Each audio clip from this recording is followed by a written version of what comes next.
এক ভাই প্রশ্ন করেছেন যে আমার বন্ধু রোজা অবস্থায় স্ত্রী সহবাস করে ফেলেছে, তাহলে তার কাফফারা কি হবে?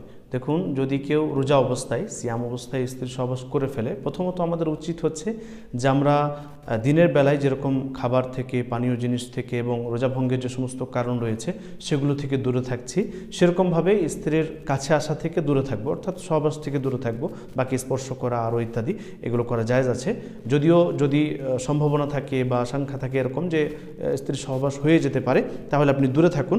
তো এরকম যদি হয়ে যায় কোনো ব্যক্তির, অর্থাৎ স্ত্রীর সহবাস যদি হয়ে যায়, তাহলে সেই ব্যক্তি কাফফারা দিবে। যেরকম এ সম্পর্কে হাদিস রয়েছে, আল্লাহ রাসূল সাল্লাল্লাহু আলাইহি ওয়াসাল্লামের কাছে এক ব্যক্তি এসে বলছেন যে আমি ধ্বংস হয়ে গেছি, কারণ আমি রোজা অবস্থায় স্ত্রী সহবাস করে ফেলেছি। তখন আল্লাহ রাসূল সাল্লাল্লাহু আলাইহি ওয়াসাল্লাম তাকে বললেন যে তুমি যদি রোজা অবস্থায়, সাইম অবস্থায় স্ত্রী সহবাস করে ফেলেছো, তাহলে তোমাকে কাফফারা আদায় করতে হবে। কাফফারা কি?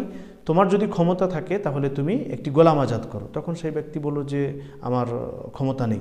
তখন আল্লাহ রাসূল সাল্লাল্লাহু আলাইহি ওয়াসাল্লাম তাকে বললেন যে 60টি রোজা একসাথে রাখতে হবে। এরকম নয় যে মধ্যে একটা ছেড়ে দিবে, না, একটা যদি মধ্যে কাউরি ছুটে যায় তাহলে আবার তাকে ওখান থেকে গণনা করতে হবে 60টা পর্যন্ত, অর্থাৎ 60টা রোজা লাগাতারে তাকে রাখতে হবে।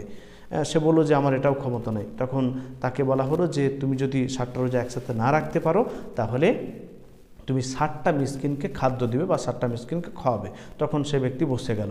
অর্থাৎ এই তিনটির মধ্যে যে কোনো একটা তাকে আদায় করতে হবে, তারপরে ইনশাআল্লাহ তার কাফফারা আদায় হয়ে যাবে। আল্লাহু আ'লাম।